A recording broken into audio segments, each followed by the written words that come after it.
What's going on, guys? Tyler Breeze, Prince Pretty King of Qville, definition of delish, all that stuff. And you're here on Counted Out.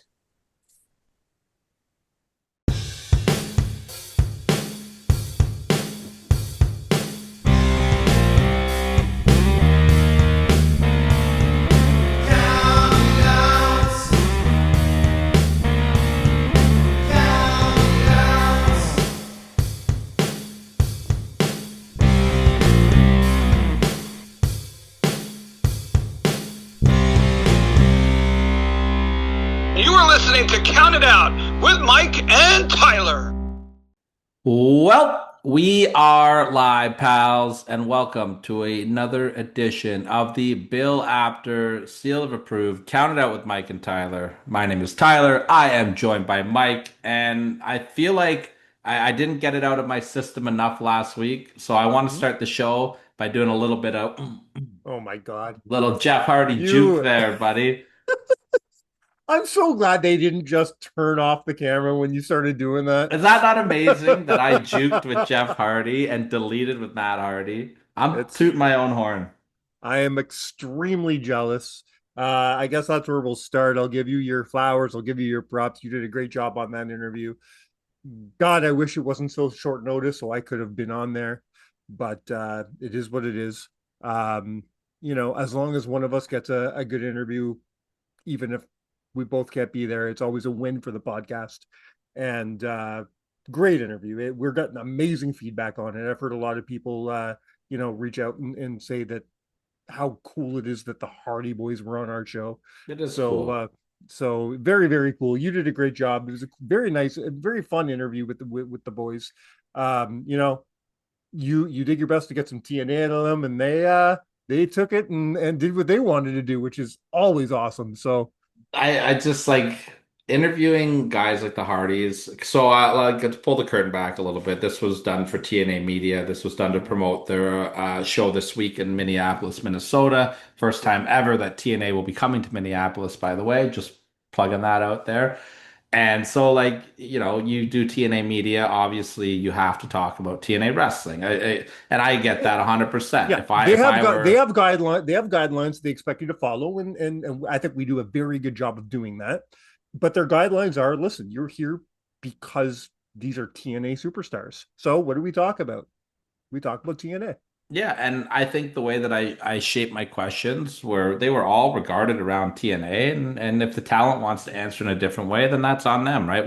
But with guys like the Hardy Boys and like some of the like a Nick Nemeth or whatever, like there's certain TNA guys that just have such a legacy in the WWE that it's hard to just focus solely on TNA. So I may have been a little sneaky in some of my questions, like if I asked, I think one of the questions I asked Jeff was, "What are some of your favorite moments of working with the Dudley Boys?" Yeah. Obviously, they're going to talk about WWE, but I thought I think too there's a little bit more leniency now too that they with the are partnership. working with the WWE. So I don't Absolutely. think they don't care as much about the WWE talk. They just don't want you focusing on it. Well, that's And it. and that's we're extremely respectful, and let's be honest, We're fans of TNA. we're both fans of TNA. So being asked to talk about TNA is not a chore for us. No, we're big fans of You TNA know? wrestling. Absolutely. So yeah, that was really fun. There were a couple interesting tidbits that I really picked up from that interview, though. I really liked listening to them talk about maybe a little bit more nerves coming into this match with Team 3D. Some of their concerns. Matt's a little worried about Devon's health going into it. Are they going to have to carry a workload there? Jeff with the legacy, he's putting more pressure on himself for this match. I thought it was really neat to hear Matt talk about wanting to become the NXT Tag Team Champions. Matt and Jeff both mentioned that. And Jeff also seemed to be intrigued in having one more singles run as well, which I thought was an interesting little tidbit in there. So That made me giggle because Matt's being diplomatic. It's like, oh, I'd be good just tagging with my brother. Blah, blah. Jeff's just like, I want to be alone. leave me alone.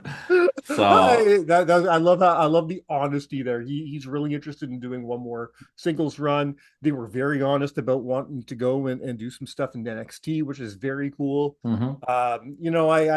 I loved the honesty all around. It was very candid. There was no bullshit with these guys. Yeah, I think we really got the most out of 15 minutes that we had with them there. So that was, those are guys like you need like 2 hours to sit down and talk to the Hardy Boys. And And then you yeah. sandwich that in between the clusterfuck that was me, Matt, and Adam, Oh God. and you have a good time. I text you because I remember you messaged me after the show recording and you were like, Yes. I screwed up the show intro and I was too far in and I didn't want to re-record it. And I was like, yeah, whatever, that happens. And then I Yeah, no. listened to it and you literally screwed up the show intro 4 seconds into the show. And I'm just Too like, far in, how? man. Like, when did 4 seconds become too long? I hit record. Once I hit record, I'm too far in. See, I would get that if you were the one that edited the show. Like, I was just like, what the hell? That being said, despite the worst intro in Counted In Out history. history, Yeah. the show was Because very good. they didn't stop there. No, Now, you fucked up the entire like intro. Like the entire intro. your first like 2 minutes of the show was a Yes, walking we're botch. just all botches. It was Now, funny. I was doing the dishes while I was listening to the show after because I you told me I didn't have to do any edits, so like I just mm, whatever. Like you told me at the beginning, I said whatever. So I just edited the show, put it up, and then I started listening to it as I was doing the dishes. And I'm doing the dishes. I'm like, what the fuck, Mike? Like, Mike, what the hell? And then I just hear Matt go, Tyler's just shaking his head right now. And I was that exact moment. I was. his exact words. I can't wait for Tyler to hear the first 30 seconds of this show. Yeah. And And I laughed at that because in my defense, it was 10 o'clock at night. I'd been up since 4:30 in the morning for work. I was tired as hell. We don't do those shows anymore. You and I, no, we right recorded. now, It's right now we're doing this. 11:50. It's not even noon. Yeah. We don't do that anymore. When we started the Right? show, We'd get we're, hammered. We'd yeah, record at like it, 1 in the it'd be 1 o'clock in the morning. We'd be out of our minds. 5 years later, I don't know what 5 years have done to us, but 5 years later, we don't do that anymore. We Nope. record at 9 o'clock in the morning with a coffee, not a beer, not whiskey, not That's you know right. what I mean. We're Now, grown-ups now. now we're talking about wrestling, not titty fucking Dusty Rhodes. We will There, always talk about Diddy fucking Dusty Rhodes. we have Always. come a long way in this show, but I had to do a night show last week, and after being up all day, working hard, and now doing the show, I was tired, and it showed in those first 30 seconds. However, I will say we saved it. We got our The show stride. was great. I enjoyed the Having show. having Matt and Adam on the show is always a good time. I thought the Always a list good was time. pretty. I thought your list was pretty good too. You surprised me when you text me going, I don't have problems with your list. Yeah, I mean, I think you got it pretty good. I would have probably put the SummerSlam match on over the WrestleMania match, not to take away from the WrestleMania match, the I 16 WrestleMania 16 match. Sorry. Yeah, and I will Um, all. I'm gonna always defend my choice to have No Mercy at my number one. I think No Mercy is a top two for them. I probably would have went with WrestleMania 17 as number one, just So but you agree with that because without the No Mercy ladder match show, we don't get that TLC match, right? So. and I just think it's a better match. It's a more polished, better match all around. Yeah, yeah. I mean, the WrestleMania match definitely feels rushed. I think they got time chopped on it for sure Mhm. right before they went out, so you can tell it's a little more rushed.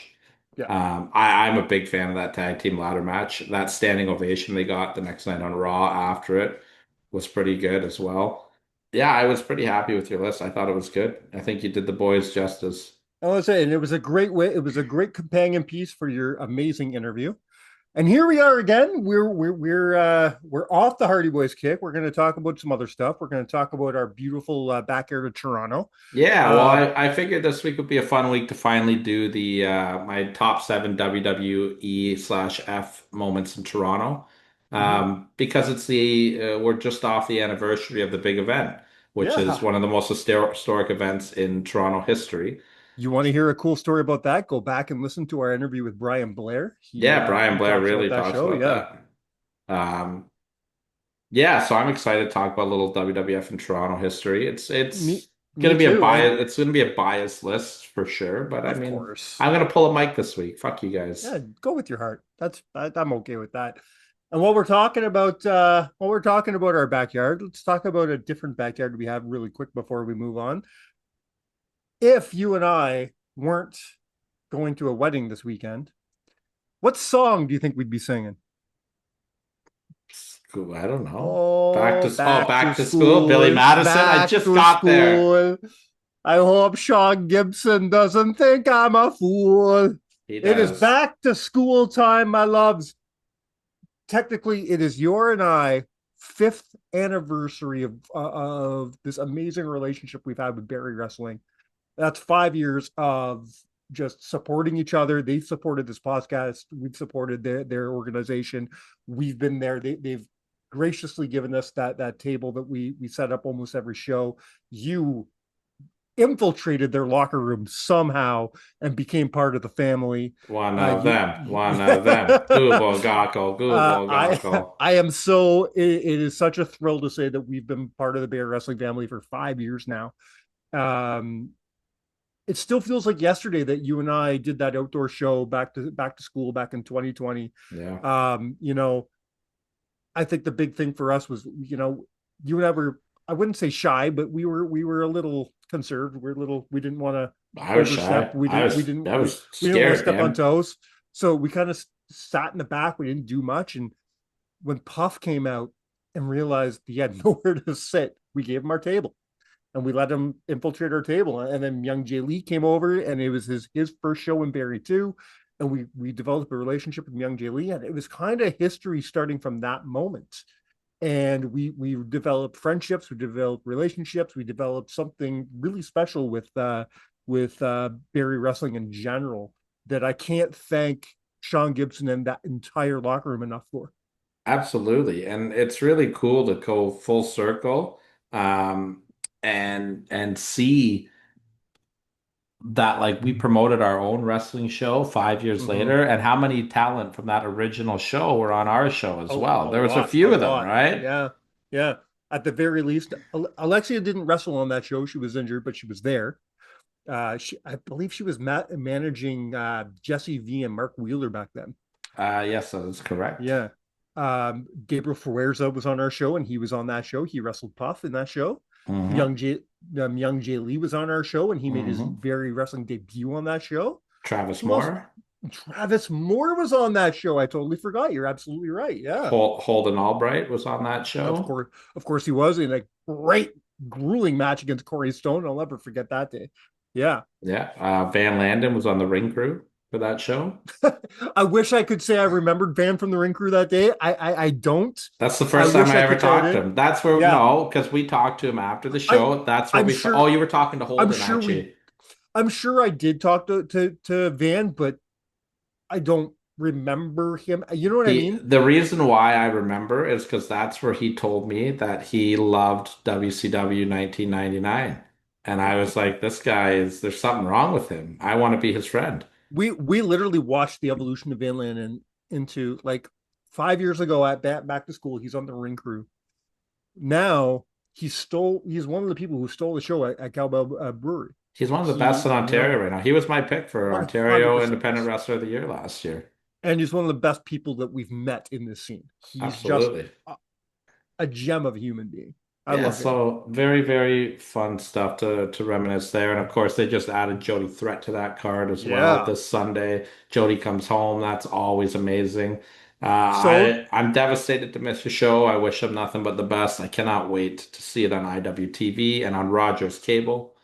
so to our wonderful friends who are getting married this weekend, we love you, but Fuck fuck you. you. God damn it. Before we move on, I got one more thing to say. This is a special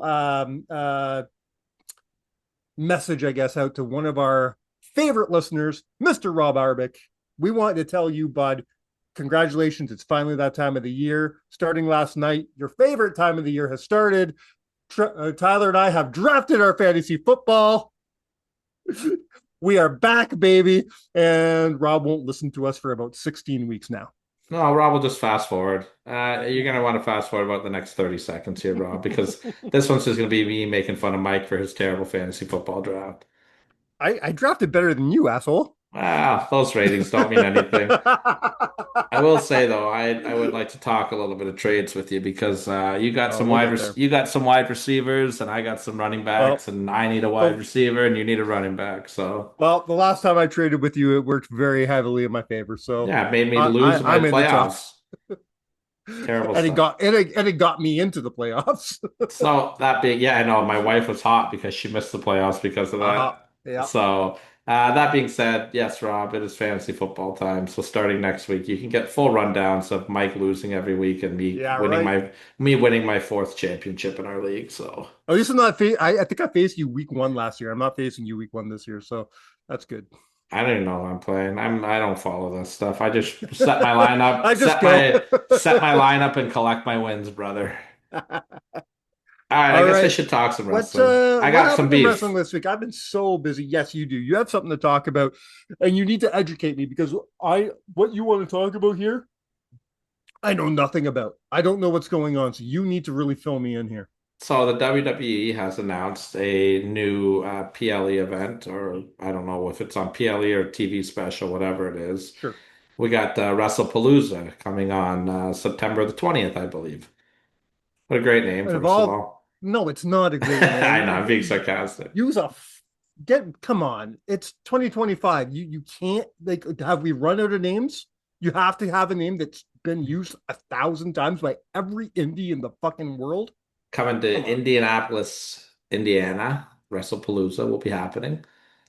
Um, it's just so petty, man.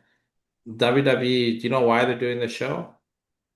They're probably going up against an AEW show if I have to AEW's guess. in Toronto for All Out the exact same Yeah. night. Well, I just, it's fucking business, man. I get it. It's just It's petty. business. No, like it is business, but it's getting to a point where it's a little embarrassing. Like Like, they do, did you complain when Dynamite went open on Wednesdays against TNA or I mean against NXT? was NXT No, on because Wednesdays at that point? it used to be. Yeah, I thought NXT moved from Tuesdays to Wednesdays to compete with them. I think NXT did the well, move. I don't think that. I think they Um, did. I think they went from Tuesdays to Wednesdays and then back to Tuesdays when Dynamite was beating them.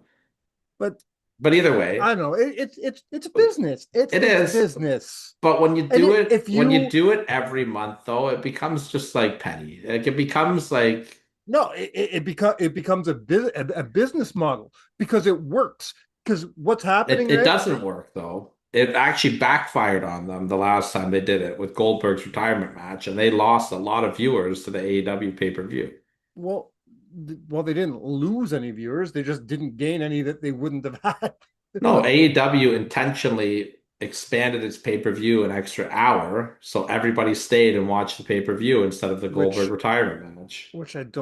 I don't understand at all, to be honest. Who needs to watch a 7 hour fucking AEW pay per view? But They all are, and all of the AEW pay-per-views are oh, long, but they extended it and it cut into the Goldberg retirement match. so was that petty? I it was retaliation, absolutely. But I mean, when you do it I every think time, again, business.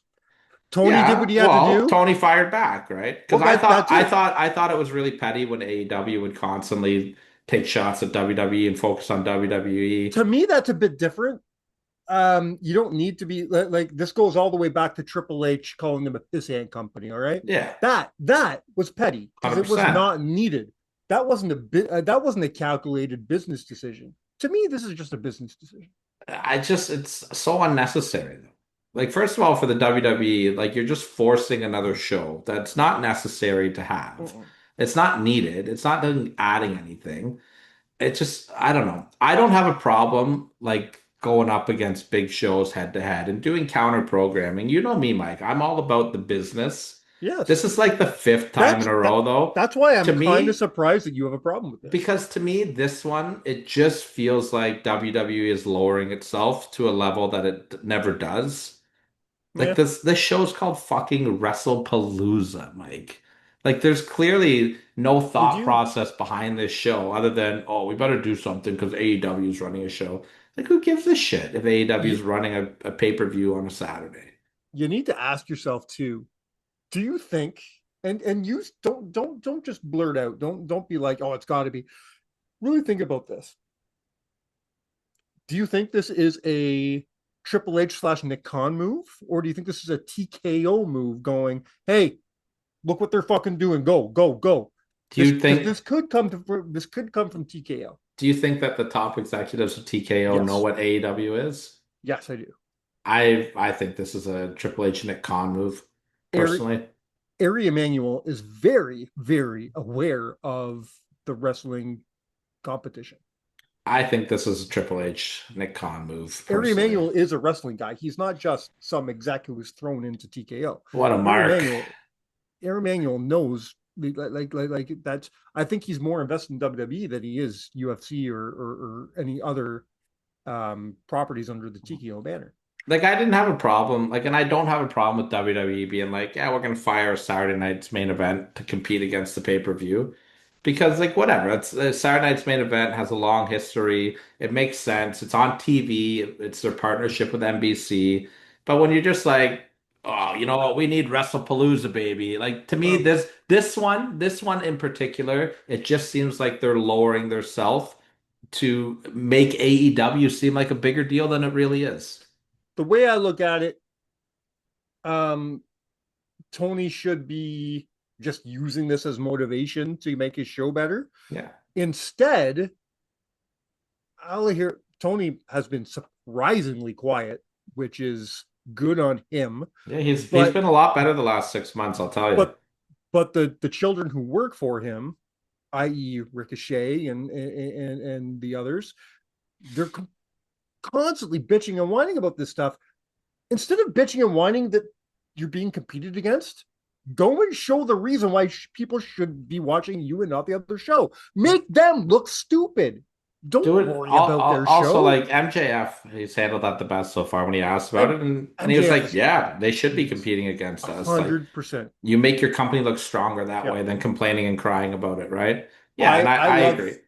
MJF is the only person I think that has come out because even he hasn't been as vocal as some, but Will Ospreay's even said a couple things where it's just like, come on, man, Osprey's just been a lot better focus on too your own lately. shit. He Lately, has been yes. late. He has been better lately too. The only one who's been really bad is Ricochet. Yeah, and I Uh, think I think he's trying to use that as a gimmick that's just not working. it's really not working. No. Even apparently, even his wife's telling him to shut the fuck up now. That was, I think, part of the work too. Yeah. Yeah, I think so. But Um. yeah, Spe- but that being speaking of said work, though, speaking of works and AEW, can I ask you a question? Because I don't pay it. Do you still watch the product to a degree? I follow it. Yeah, I don't watch a lot of it. I don't have time to watch all the wrestling in the world, but I Yeah. follow. Forgive my ignorance because I just want to know about something because I don't watch it Mhm. obviously, but I do read about it and I read the rumors and innuendos. This MVP Mike Bailey thing, is that a work? Um, I don't like they're not doing it as a storyline. I think that Well, there's a because lot I of rumors that the Hurt Syndicate have been very difficult to work with that's in what I read at first. AEW. But then they put out this video Yeah, I of think that of Mike Bailey telling MVP to go fuck himself, and MVP saying, "Oh fuck you, Mike Bailey." But why would you put out that video if it wasn't a work? that's why I think Right? that I think this was probably a case where the internet took something and tried to make it into something. Mm-hmm. Like maybe MVP was like, I don't want them jobbing to these guys. Yeah, That to me, I think that might be the full extent to where that went. This is just me speculating, of course. yeah. And then the internet ran with that of MVP doesn't like Mike Bailey. Yeah, because I don't know MVP at all. I don't know what kind of human being he is, but I have met Mike Bailey a handful of times. So anybody who doesn't like Mike Bailey, that just confuses the fuck out of me. I think this is one where the internet just took a nothing thing and made it Mike's into one of the something. nicest guys on the planet. Yeah, I think this is just the internet making something up personally. That's Mhm. but maybe I'm wrong. I'm not back there. That's just my opinion. You had a phenomenal encounter with Mike when we went to a sacrifice. Yeah, yeah, I vaguely remember that. I was feeling Oh no yeah, pain that day. you were a little intoxicated, yeah, but you had a really good encounter We had a great with talk him. about him wanting to turn heel in TNA Yes. wrestling, and Well, I think that because that's you the mentioned to him because you and I were ringside for his phenomenal match against Masha Slamovich at GCW. GCW, where he did a rare heel thing at the time. He never worked heel back then. So to see him do heel, and then you mentioned that to him and said, "Man, I wish we could see that more often." And he looked right at you and said, "Thank you. Please tell TNA because I want Yeah, to do that." I think that TNA that was they could have got another year to it. Mike Bailey I as a think so heel. too. Yeah, He's a great heel. He's he's a just a phenomenal great heel. all around worker, and yeah, he's a great guy too. I want to stay on WrestlePalooza for a little bit here Yes, because go for it. it looks like the big marquee match is all but confirmed that we are going to see the return of Okay, wrestling to AJ Lee. explain to me again. I'm out of the loop right now. Explain to me how it's all but confirmed because all I'm seeing is internet rumors. WWE has not mentioned her on TV or anything, have they? Ye- Not directly. Okay. When Clash of Paris was over, CM Punk was actually Big E mentioned her on TV. Okay. Big E did when they were doing the But post Big E talking about her makes sense though, because right? they Because have they the have the history, history. right? Yeah. 100%. And it was actually great timing and great luck on both their part because they were doing the post-show panel, but they had the camera watching Punk walk back to the locker room, Hmm. and Punk was standing in front of a sign that said "Bring back AJ Lee." And as that sign came up, Big E said, Punk's got a wife too, everybody. I know her pretty well. Punk's got a wife too. And as he's Okay. saying that, Punk took the sign and like showed it to everybody. So another tease there. Now, on Raw this week, Becky Lynch cut the promo on Punk or whatever. Punk left and he was like, where's Seth Rollins? He was talking to Adam Pearce backstage. He goes, Yeah. where's Seth Rollins? And he's like, Seth isn't here this week, but he's going to be here next week. So, like, show up next week, you'll know where to find him. And Punk stopped and looked and went, where's SmackDown this week? And Pierce went, it's in Chicago, your backyard. And he was like, okay. And so now it's everybody thinks AJ Lee is going to come out. And then to further it, the WWE shop account has done a little No botchamania way. as well. Yeah, I want to pull like a the like a botchamania, like an accident, a worked so accident, or not like a Penta thing where they put the thing out. So a fan tweeted to I want to get this right here at Wrestling Days YT. Let's give him his credit. Mhm. He tweeted WWE shop account and said, "Where's the AJ Lee merch? What am I meant to wear on Friday when I watch SmackDown? Normal clothes?" WWE Shop replied to this message and put, "Hey there. Of course we wouldn't expect that. With AJ Lee's return to the ring, No. we are looking to have some gear hopefully in time for WrestlePalooza. Be sure you're signed up for emails and get the latest updates on new live inventory. Okay, that's Happy not a work. shopping." That's not a work botch. Somebody fucked up there. That WWE somebody got fired. WWE Shop has since ended up deleting the post. Now, a lot of users are saying that a lot of these posts are generated by AI as well, like the WWE Shop Oh, posts. that would make a lot of sense. That would make more sense than somebody being that fucking stupid. Hmm. That would make a ton of sense. If you told me that was an AI bot generating the okay, well, there's lots of buzz about AJ because even if you see right now, Facebook has that stupid AI thing where if you look under every post you see, it has Yeah. got little AI generated questions. If you see um, anything about AJ Lee, underneath it'll be AI saying, "What day is AJ Lee returning?"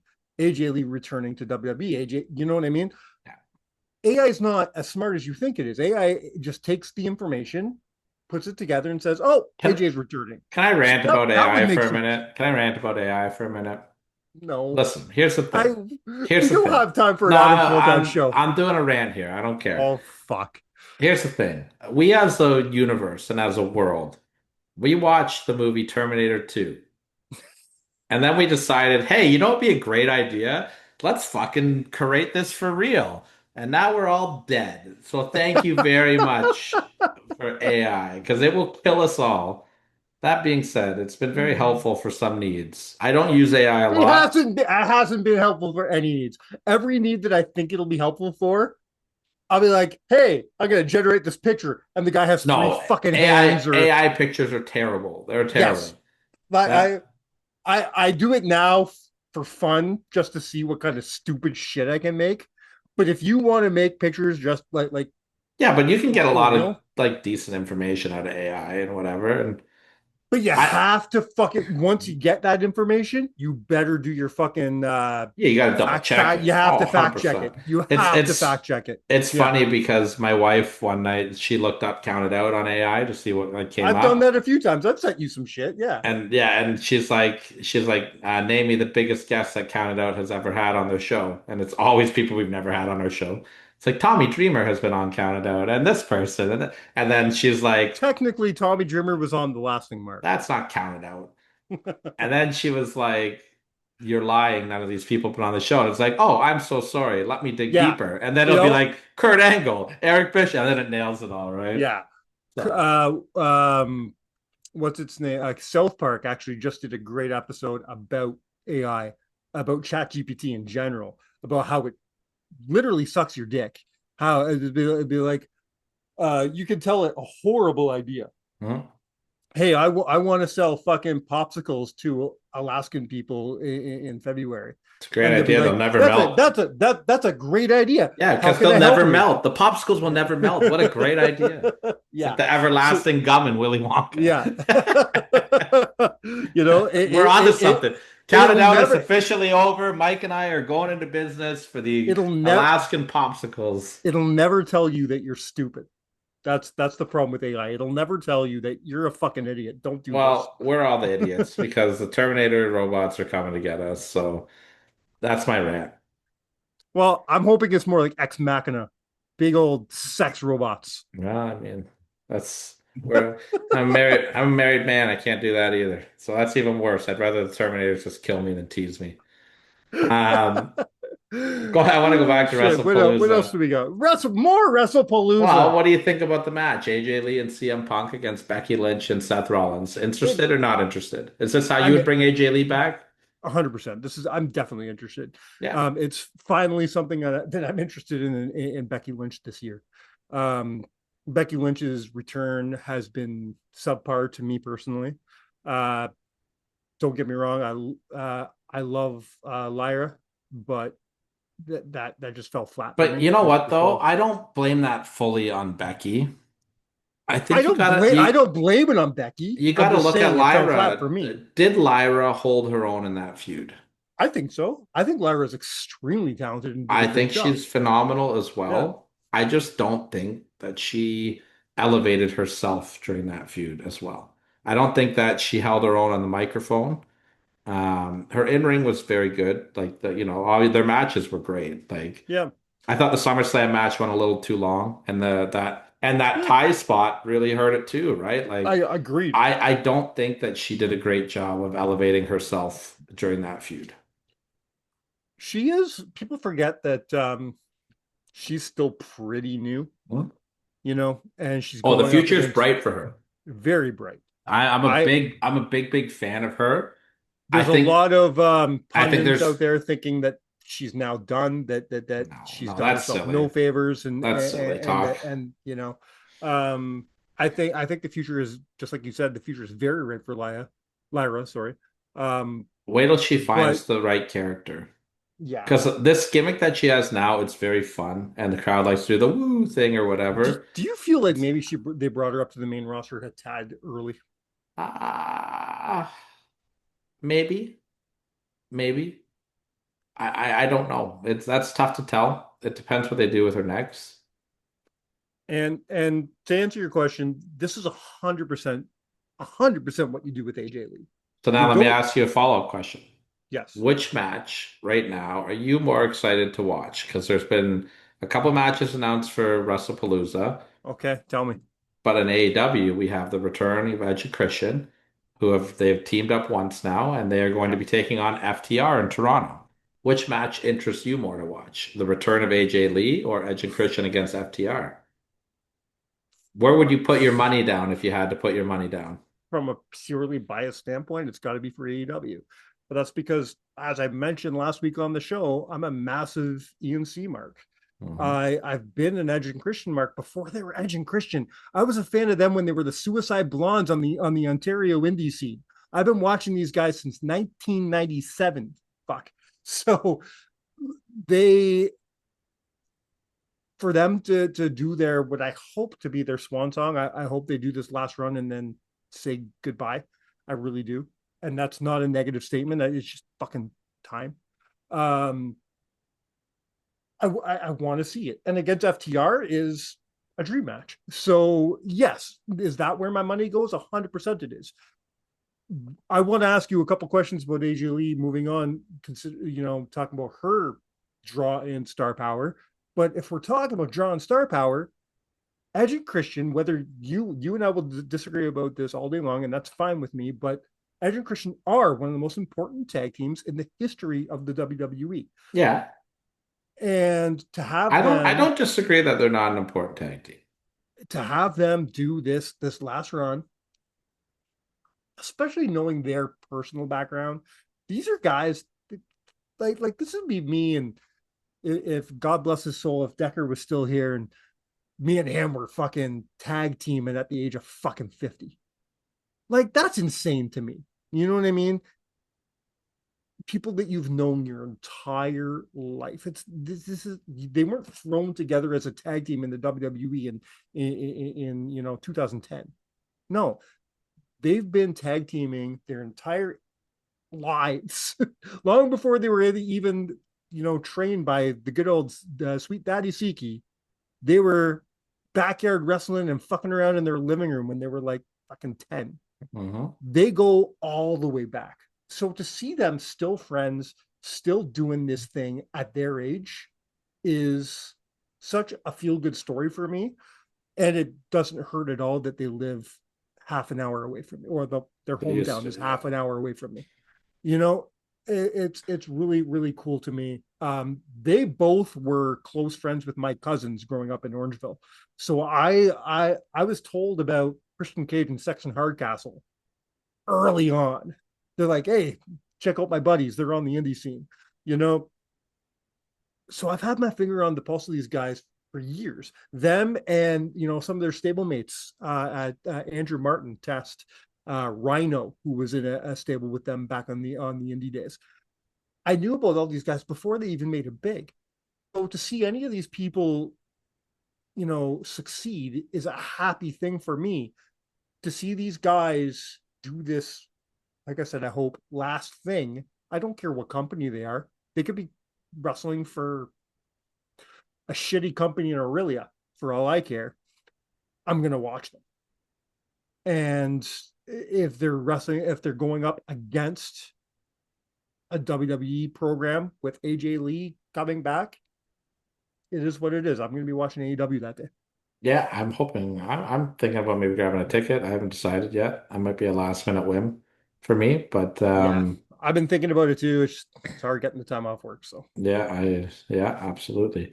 yeah, Um, Edge and Christian, what was I going to say? Oh, what I love about what they're doing right now is that even though like they're together in faces, Christian has not changed his persona. I love that spot they did where he looked at Cash. He's like, "Hey, you have a father, right?" And Edge just like, no, no, And then, no. they said, "Fuck it, let him do it." Yeah, it's like, well, go ahead, do That it. bitch It's is because dead. the crowd was all So chanting. good. The crowd was Yeah. all chanting for it, and then Edge is like, "You guys are sick. Go ahead." I love that. He's like, you're all sickos. Yeah, It's the stuff they're doing is very fun. You they're can having tell they're fun. having fun, which Uh, I love for them. and Yeah, FTR, what a dream match, right?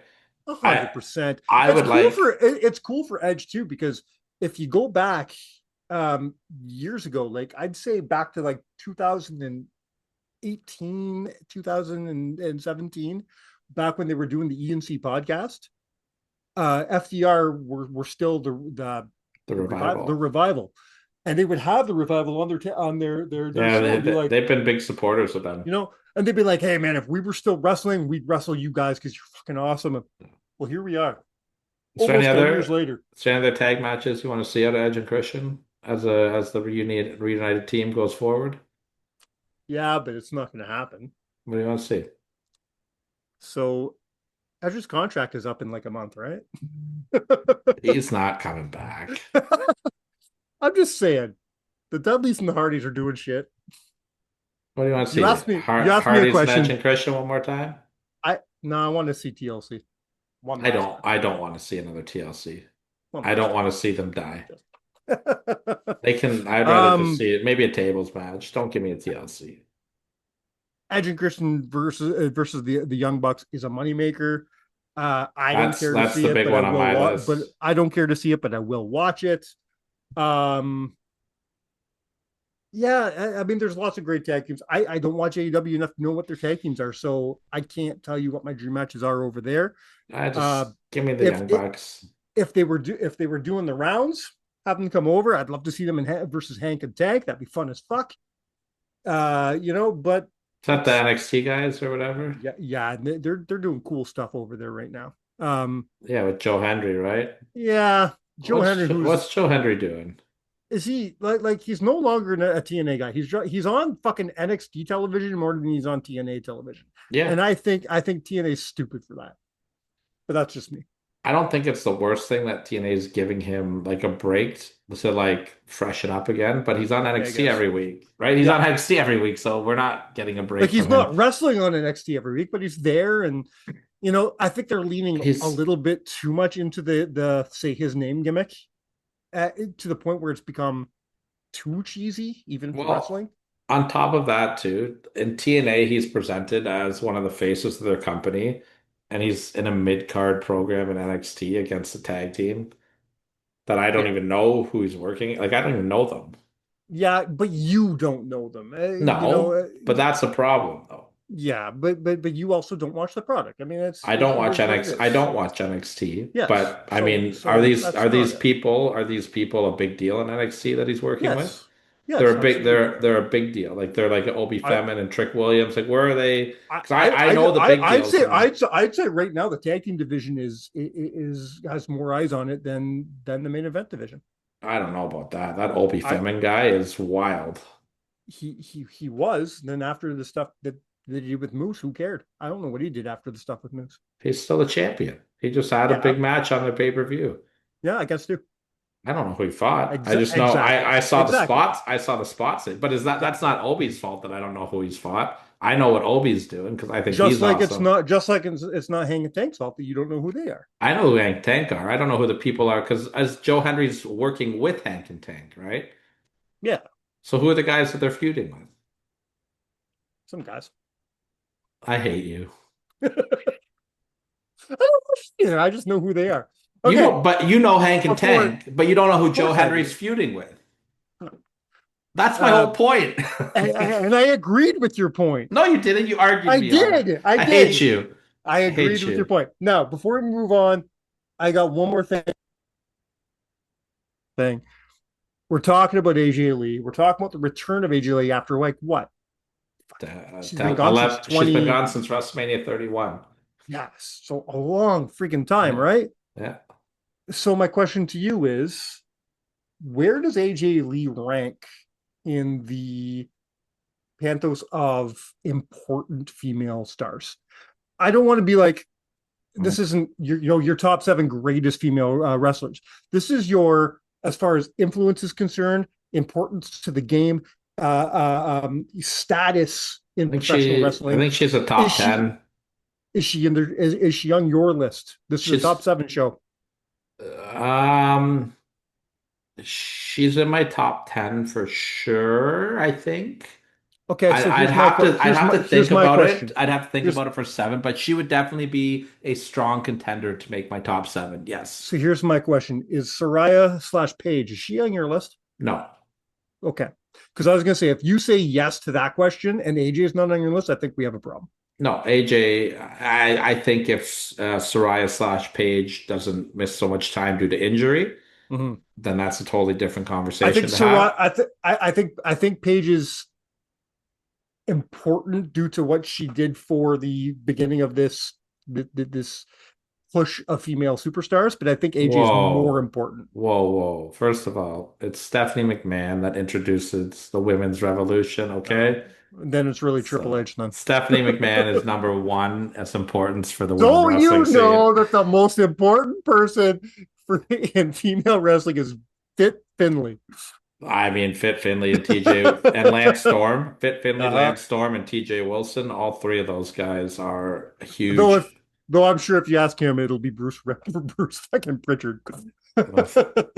I'm so sorry, Mr. Pritchard. I'm so sorry, Mr. Pritchard. We go over time. I'm so sorry. Um, Oh, I hate no, that so much. AJ is an incredibly important figure in the world of professional I think wrestling. she's on my list. I don't know where, but I think she's on my I'd have list. to look. I'd have to see because like, and I'll take heat for this, but you got to Mhm. look at somebody like Ronda Rousey to be on that list. Because That's hard for me. Without Ronda Rousey, I promise you that we will never have had a women main event WrestleMania. I'm going to agree with you on that. Ronda Rousey is a strong contender for a number 7 spot, but that I don't think she gets any higher than that. Yeah, she's like a 7-6 spot, but I Yeah, mean you're not talking about like the way that you worded that. You're not talking about yeah. like matches, legacy, all that stuff. You're No, talking no. about influence, right? But I am talking about legacy. Legacy definitely plays I mean, a part in what we're talking about here. Ronda Rousey, then, if you're talking about legacy, she is the most important female combat person of all Yeah, time. She changed the 100. game. I could not agree with you Like more. UFC into She's WWE, definitely in the she's conversation there. like, and I'm talking about like just like UFC, WWE Yeah. combined because she changed the game Well, for both. She changed the game for if both. if we're gonna put those two things on a pedestal together, then she's my number one. Yeah. She is, she is my favorite female fighter of all time. And I don't care what everyone's gonna say about your Holly Holmes and your Amanda Nunes. I understand that at the end of Favorites don't mean best, everybody. Favorites well don't that mean best. that's it. I understand that at the end of the end of her career that yeah, did she lose some matches? Yeah, she definitely did. She lost two. Name, She thank lost you. two. And everyone thought that that was the fall of her career. But the She's thing still the is, most successful female fighter in history, and you the can't. thing is too, and I always look back to the Holly Holmes fight. Now we're a UFC podcast this week, but Holly Holmes trained her entire career for that Ronda Rousey fight. Yeah, Ronda was always her goal from day one. She yeah, watched Ronda, she studied Ronda, she knew Ronda's moves inside and out, she knew how she agreed. pivots. Ronda probably didn't know who Holly Holmes was until a year before their fight. Yeah, And that's, I'm not making an excuse for Ronda, but that female no, division, because of Ronda, so many people got into it and got those chances. Everybody was training for Ronda, and Ronda had to train differently. for the first time in history, the most popular fighter, and I'm not saying popular female fighter, the most popular fighter in the world was a female. Yeah. She she had it over everybody else for that time. There was no one gave a fuck. It didn't matter if you were Conor McGregor, Brock Lesnar, didn't matter. Ronda Rousey was the number one fighter in the UFC for years. It's And when, interesting now, and like when you talk about like influences, like Lita is a huge influence on a lot of wrestlers that you see today. talking about AJ Lee right there, AJ Lee is a huge yeah, influence. And I think if you look at our current roster right now, for Rhea sure, Ripley will be that person for a lot of 100%, people, yeah, yeah. right? And I'm interested to see where people like Bailey and Sasha and that group and Charlotte where they fit in. Except Rhea didn't marry her influences ex boyfriend. Even what, and this is I'll catch heat for this one, and I don't care. You got to talk about the Bella twins too. They have inspired a tremendous amount of women in the I'm world. not, I'm not sure they make my list, but they definitely deserve to be contended for the list. They have to be talked about. You Nikki you Bella, can't longest just push reigning them off. Divas champion of all time. Yeah. Their brand is a strong brand that's still going strong to this day. Mhm. So That'd be an interesting list to really do because you have your obvious names. You have to talk about your Mullahs. You have to talk about your Mae Youngs. You have to talk about now, your is Moolah influential though, or 100% she is. is she influential for the right ways? Moolah did a We're lot of we're harm for the we're women's division, man. we're Moolah not here. buried. We're not here to talk about the rights and wrongs. I'm not talking about the alleged, Yeah, pimping out stuff. I'm talking about Moolah held the women down because she didn't want anyone to beat her.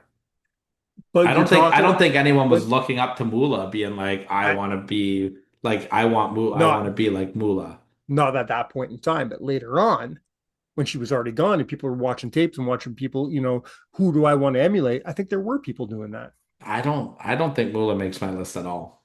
I don't even give She's her an definitely honorable in the mention. conversation. I would say You Mae Young would be May Young has to be in the Mae Young conversation. instead of Moolah, I would Your say. your Wendy Richter has to be in the conversation. She's not there Alundra, for me. Alundra Blaze has to be in the Alundra conversation. Blaze, I will give it to. But Wendy Richter Um, is not there for me. Especially if you go outside of the WWE, you have to talk about Bull Nakano. You could talk Uh, about any of women's wrestlers outside of W, like the you All know, Japan Pro Wrestling Women's League is yeah. like that's a whole list on its own, man. Um, I might get heat for this, but because she wasn't the greatest in the ring, but I think we have to talk about Sable. Uh, Sable, uh, like that generation of women were inspirational in a different way. but she still like we're not going to talk about Sunny here because Sunny wasn't an in-ring competitor where Sable, did Was everything Sable she could. really like But she was, she uh is a former women's champion. I mean Uh, Sunny, obviously Trish is probably leading the pack. yeah. Lita's leading the pack, and then we're going to kind of cut it there because everything after that is the people that were influenced it. I don't want to talk about your Becky's and your Charlotte's and your Baileys yet because those are the But people they've that were but influenced by they've the people we're talking but about. those people are the ones that have influenced your Lauras and your Rhea Ripleys and your Yeah, so you're right. you can still talk about them, you know. Look at Cameron on Tough Enough, Funkasaurus Cameron. She was so inspired by Alicia Fox and Melina on Monday Night Raw that she became a professional wrestler. It's So my new we're favorite. My new favorite moments on Counted Out. so are we Fuckosaurus Cameron. is that where we have we hit our peak of this conversation? I think we have. Then move on to my list. Toronto. Let's talk about some of our backyard. We are running through the six with our woes. See how hip I am? I hate you so much. I'm hip. I'm cool. Tucka, tucka, tucka, tucka, tucka, tucka, tucka. Speaking of that, I don't want to use. I hate using today's kids terminology because I feel weird every time I do. I don't But understand any of it, so I'm going to use one of their words right now.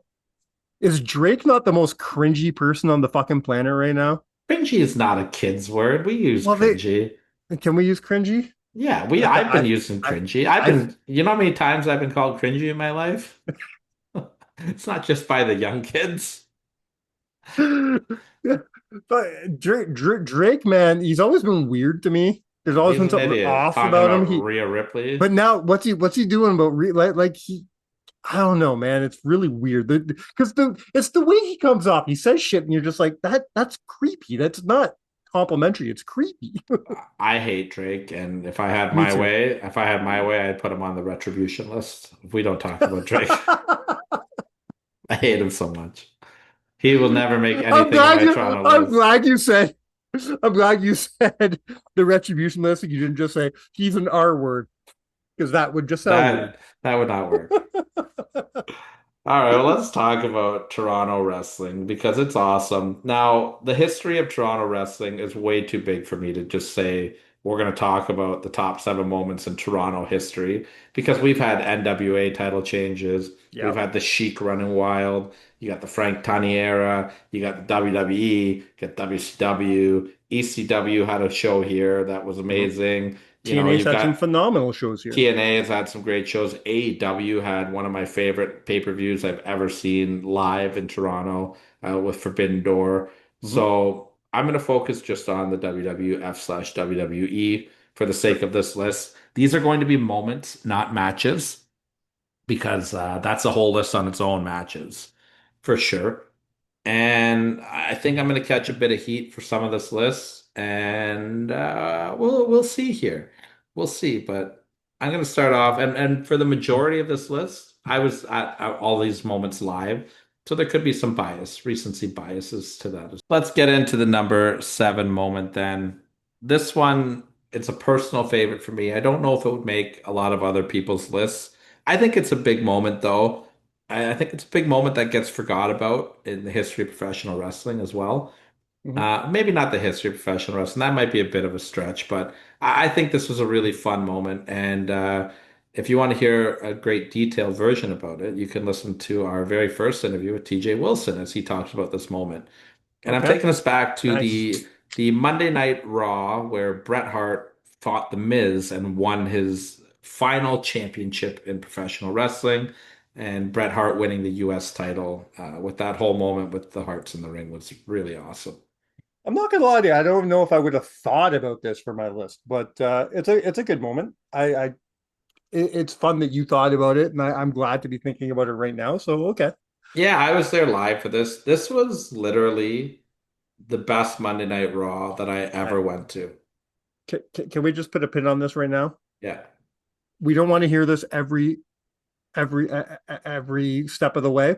Tyler has been to a lot of Toronto wrestling. Assume he's been there. He doesn't need to Yes, say he was there for every one of these things. but I Just will. assume if it was in Toronto, assume he was in the crowd. This was I think this is my favorite or second favorite Monday Night Raw I've ever been to, though. This was a Monday Night Raw where they were doing like, I think it was Bret Hart's first time in Toronto since he'd come back to the WWE. Okay. So it was like a really big deal. And they also did, I think it was the first hour of Raw was commercial free. Yeah. So this show started with a promo with Bret Hart. Bret Hart kicked off the show, and he was interrupted by Chris Jericho and The Miz, and that's what set up this match. And then the gimmick of the night was Randy Orton and Edge were in a feud with each other, and they were doing a pick your poison. So you pick the person's opponent for the night. I love that gimmick. Yeah. Okay. So Edge came into the ring, and then the music hit, and Christian came out, and it was Edge versus Christian in Yeah. Toronto, which was I remember awesome. that. They had Very an cool. incredible match, and then Edge wins, and then the match ends, and Randy Orton shows up on the Titantron, and he was like, "Hey, man, congratulations! That was a great But match." yeah. He goes, "But I don't know why Christian came out. He's not the guy that I picked for you to fight." And all of a sudden, you just hear the Undertaker's gong go off, and the Undertaker, unannounced for Monday Night Raw, just shows up for a surprise appearance and Yeah. chokeslams Edge. It's the greatest beginning to a Monday Night Raw ever. I loved it. I remember that one fondly as well. I wish I was there. It was such a good one. What year was that? That would have been right after WrestleMania 26. Okay, so I wasn't So living here. That makes sense. whatever that year was. Yeah. Number six, I'm going to take us back to SummerSlam of 2019, and I've got the debut of The Fiend on my list. Okay. Again, I'm not sure I would have thought to put that on my list, but I agree with it. It's um my only regret about not going to that event. I I went to the NXT the night before. I was feeling burnt out, decided not to go to SummerSlam, and my only regret for that night was not being there to witness this amazing debut. Yeah, it was really cool to see. And especially like with Bray passing away, I think this moment becomes even more special. But that Fiend character had a lot of hype behind it. Yeah. We had all we'd been seeing was the Firefly Funhouse, so nobody knew what to expect Mm-hmm. when Bray was going to fight Finn Balor. And like, say what you want about, the overall presentation of the Fiend. Some people loved it, some people hated it. So, Who could hate that? I But okay. mean, the Fiend's matches with Seth Rollins were really, really bad. There was a lot of bad stuff with the Oh, Fiend mixed in with the good stuff. I thought you said the overall presentation. No, like the overall, like now that you look back in hindsight on the run of the Fiend, Oh well, yeah. I mean, some there people was some love it, bad some shit. people. But going into this event, all we had saw was the Firefly Funhouse, which was amazing TV every week. Mm-hmm. And then we're like, what are we gonna get at SummerSlam? And the I way the lights go out and the music and the presentation, what a moment his entrance was. He'll probably never admit this because I think the original copies are completely gone and lost to time. But when this started happening, I was doing the lasting mark at the time, and Danny would complain weekly about how they were burying Bray Wyatt. Oh, what are they doing? They make him into Mr. Rogers. This sucks. What's this stupid vulture thing popping on TV every week? And he hated every bit of it. And holy shit, was he? And I told him that he was going to be wrong. I'm like, you wait, they're doing something. This Mr. Rogers thing is going to be fucked. It's going to be like Mr. Rogers wants to murder you. Like something's going to happen here. And Danny couldn't have been more wrong. And I love him for being so fucking wrong. Yeah, I agree. The Fiend was awesome. Let's go number five here. Number five, I'm taking us back to Monday Night Raw in 2001. It is the night that Christian finally turned on Edge and turned Mhm. heel. Yeah. This was a great moment. I'm so happy they did this in Toronto. It made it even stronger. Yeah. I again, shockingly, I was there live for this one. Um, but this night was really cool because Christian and Edge had just won the King of the Ring the prior month, I believe, or 2 months prior to that. He won it in June, and then they tagged together at Invasion in July. And Christian almost cost Edge his match in August, the interference that backfired against Lance Storm at SummerSlam. But Mhm. Christian was so jealous of Edge. Like Edge had the big gray cup trophy looking thing for the King of the Ring, which I loved. Another Toronto nod, right? Another Canadian nod, sorry. Mhm.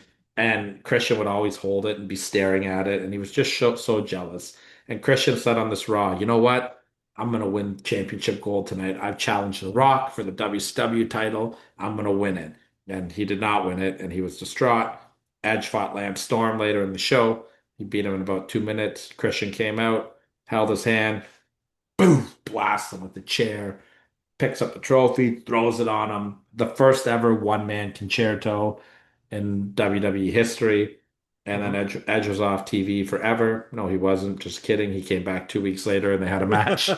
Um, but this moment was incredible. And Yeah, Christian, he was off TV forever the way that CM Punk was off TV forever that one time. sadly, Punk was off TV way longer after that blowing of the kiss to McMahon. Edge was back in no time.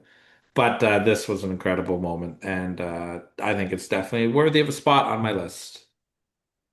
I And agree. This is one that I definitely would have thought about because this is kind of written into Canadian history here.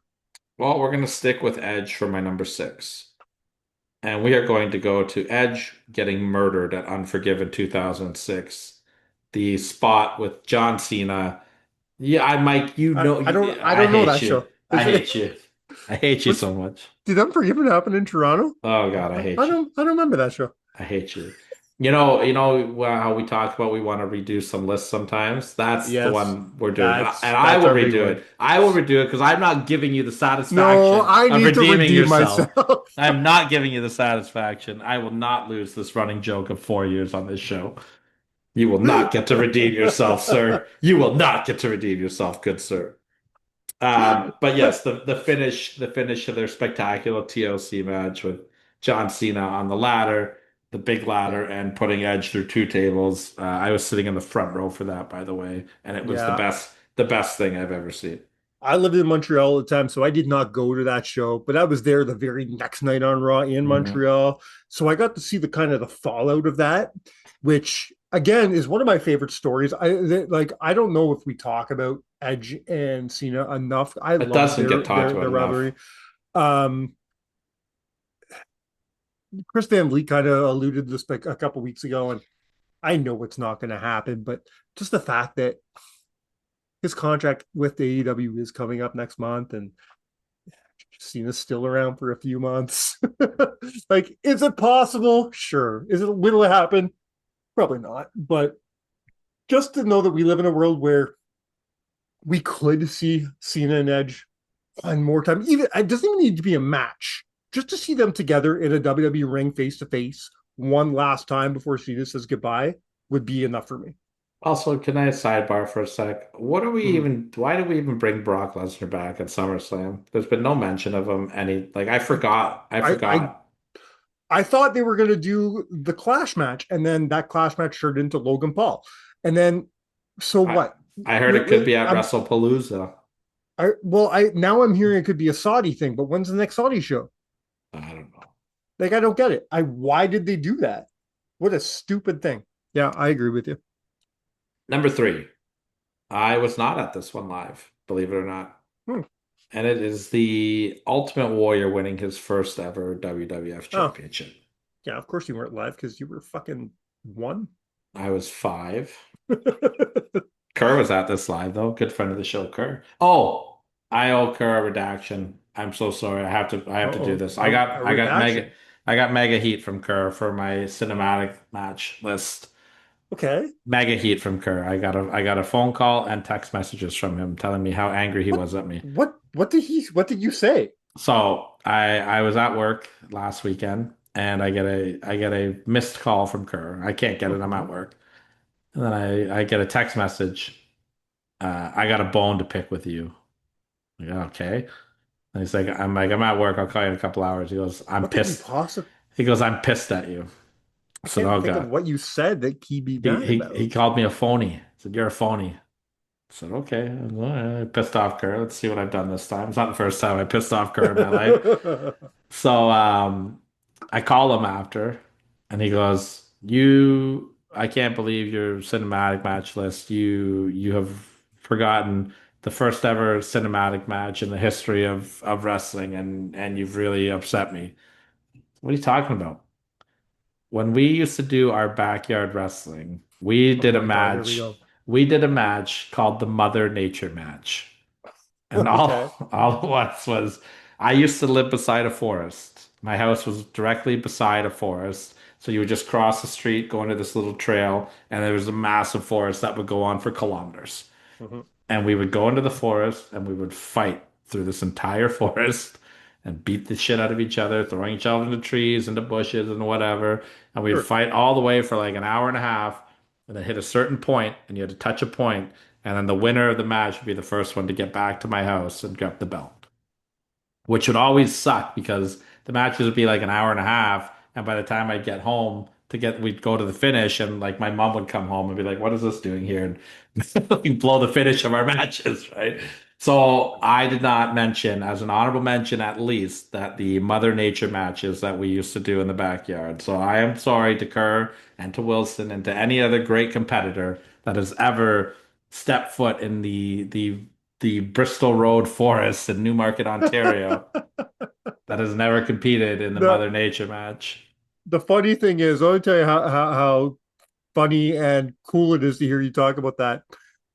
The main place we would move our ring around yard to yard when we were doing my backyard, but 80% of our backyard was in Decker's backyard, my buddy James's backyard.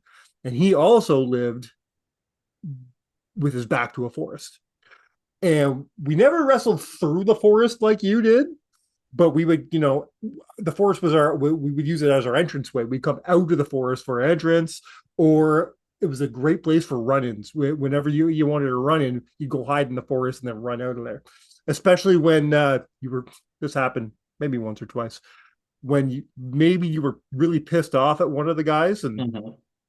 you left and then you hid in the forest for a couple hours and then you jumped out of the forest at the last minute and jumped in the ring, and James would turn off the camera because he's mad at you, and this might be getting really real. But yeah, we had a very similar circumstance. I like thinking about those days. Yeah, so my apologies to Oh, poor Kerr. all the Hall of Fame competitors that ever got into the Mother Nature. And I don't know, man. If Kerr, now Kerr, here's your apology, and you can either accept it, and if you don't accept it, then I'll be waiting for you at Bristol Road. We can run it back one more time, brother. All right? Mm-hmm. I'm sure our wives would You'll really like that. you'll be blown up in 5 seconds. I will probably be blown up on the drive down to Bristol Road. We'll tell our wives that we're going golfing, Yeah. and we'll just leave it at that. All right. As long as we don't The scratch up our faces, we can hide it from the wives that we're the 41 years old.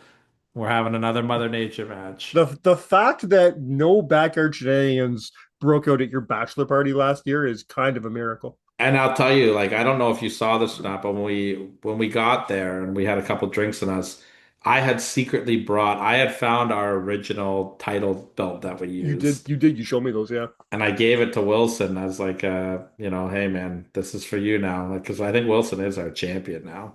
Kerr held the belt for I think about 12 years. He was our champion because we just stopped wrestling, and then Yeah. all of a sudden they all came up one year for WrestleMania, and we had an impromptu match in my kitchen, and Wilson made him tap out. Kerr finally did the job, brother.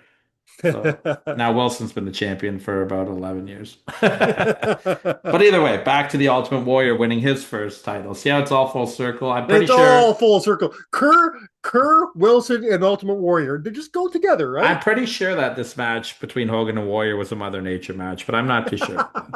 My history could be repeating. But yes, the Ultimate Warrior definitely needed to, this needs to be on the list. This is a huge moment in WWE history. It happened at WrestleMania 6, one of the biggest matches in WrestleMania history. And I think that this is the perfect spot for it. Yeah, I agree. I'm not gonna say it's overrated, but it's definitely not a top, 1, 2, 3 kind of thing for me. It's top three for me, but that's where we stand. All right, here we go. Number two, number one. I think that this was originally my number one, but I think just how everything's played out, I it's think your number it's one is quite obvious, but well, it wasn't originally because I thought that we maybe witnessed one of the biggest moments in wrestling history at Elimination Chamber, and I don't think it played out like that. But my number two is John Cena's heel turn at Elimination Chamber. if you would have had this at your number one, I definitely wouldn't argue, but I would have been surprised knowing Mhm. what I only because I know you and I know your fandom and I know what you love. So I never questioned what your number one ever was going to be. Would I have been surprised? Yes. Would I have been upset? No, because this is one of the greatest moments that I ever got to witness live. Me too. I've never seen anything like this before because they worked me, brother. Didn't see this one I coming. didn't see this one coming a mile away. I went to that show happy to be presenting John Cena to my son for the first and last time. If you would have told me he was going to turn heel that night, I wouldn't have believed you. I'm like, no, that's not happening. Not in his last run. Look away, Not Finn. Look not away. not in Toronto. And Finn Oh, is Finn. in tears going, Oh, "Stop it. He's Finn already stood. dead. He's Finn already stood. dead." Finn stood by him, man. Finn's just like, I don't care. I still like John Cena. No. I want to get my Simpsons quoted. Stop it. Cody's already dead. Yeah, and that's it. And obviously, my number one is Hulk Hogan hulking up at WrestleMania 18. This was, I think, obvious just because you always talk about this as being your live wrestling moment. I think I it's don't know also if this only makes your Toronto list. I think this makes your live wrestling list. I think yeah. this is your No, number this is one number of one. This yeah. is they're the two moments I've ever marked out the hardest for live. I guess three moments now. The John Cena heel turn, this moment, and I marked out huge when Kenny Omega and Will Ospreay were fighting, and Right. Kenny kicked out at one at the One Winged Angel. That was a huge moment too. Um, Um, I think John Cena was my second biggest mark moment of all time. I will say I think my biggest mark moment of all time, it wasn't in Toronto, but was when Shawn Michaels did the fake Bret Hart yeah, return. that was a huge one. That was, even though something in the back of my mind told me Bret's not here yet, because we were still a year away from Bret actually coming back. So something in the back of my head told me, don't be stupid, Bret's not here. But you're in the moment, right? You don't argue you don't use logic in those moments. No, You just mark out. You hear Bret. I don't know if I was marking out because I thought Bret was coming out or if I was just marking out to hear Bret Hart's music in Montreal in 2005 when you never thought you'd hear that music again. So that's probably my biggest mark out moments ever live. now I've got one big honorable mention that I wanted to put on the list, and I actually took it out today for the debut of The Fiend, and I want to Mhm. know your opinion on it. But before I, is there anything that you think should be on the list that you could think of off the top of your head? I didn't really do notes for this list, man. Yeah, no, I You only want to told make me kind sure. of last night. I Yeah, always like to give yeah. the. So I left off Randy Orton winning his first ever heavyweight championship, I'm okay with that. and I think the I big. I I maybe I have to go back and rewatch that SummerSlam, but I have very shitty memories about that It's not SummerSlam. a great SummerSlam. I watched that SummerSlam in a Galaxy theater, and I remember leaving the theater that day going, "The fuck did I just spend money on?" Like there was nothing redeemable from that, and maybe it's because I was a big Chris Benoit mark at the time that I was just like, I was fucking, as well. they took the title of Benoit. Like nothing was redeemable about this. Looking back now as a huge Randy Orton fan, cool, but does it make a top seven list for me? I don't think so. I was at the SummerSlam live, shockingly. I I think the next night's a bigger deal than 100% that. is Him 100. him him winning the title, I think fails in comparison to Well, the drop. I'll tell you, I think a big reason why, though, that this moment isn't celebrated as much and even looked at it, I'll compare it to the Ultimate Warriors title win. That moment's etched in time, right? I think the fact that this match was against Chris Benoit and they've largely had to erase it from history, I think Mm-hmm. really kind of hurts the impact of Randy Orton, who's one of the greatest WWE superstars probably of all time, um, having his first title win. It's almost like it never happened. Yeah, So that was kind of it for me. My honorable mentions, like I didn't have anything really other than that because everything else I have are mo like matches or events. Like I didn't put the big event on my list because that's an event. You know what I mean? There was yeah, no like moment from that was like, whoa, that was I agree. crazy. Same thing with Brock Lesnar versus Bill Goldberg. I would love to have Yeah, put that on my list because I think the moment of Goldberg returning and squashing Lesnar is list worthy. sure. But that's the match though. The whole match, like you know what I mean? It was 30 seconds. So I didn't put that on. We already talked about the surprise appearance of The Undertaker. That would never make a list. A big one actually. This could be list worthy, and give me your opinion on it. John Mhm. Cena surprised showing up at Money in the Bank to announce his retirement from wrestling. Why do I always forget that happened in Toronto? Yeah, that's I don't know if it makes the list, but it's a huge moment. It's a massive moment. To think that two of the biggest moments of his last year happened in Toronto is kind of cool. Yeah, he's had some big moments in Toronto. Can I Um, can I take a really the, quick like there's sidebar that here? promo. Yeah, I was just gonna say that promo he did with Santino Marella in Toronto as well, where he's like, Yeah, oh yeah, John forgot about that. Cena. Yeah, love that. Quick sidebar. Since we're talking about Cena, how do you feel about them still doing the entrance he did at SummerSlam I with the love it. blackout going?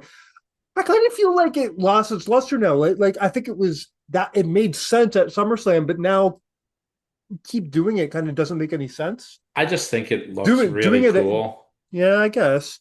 Um, let's give some props to that amazing moment in Paris, though.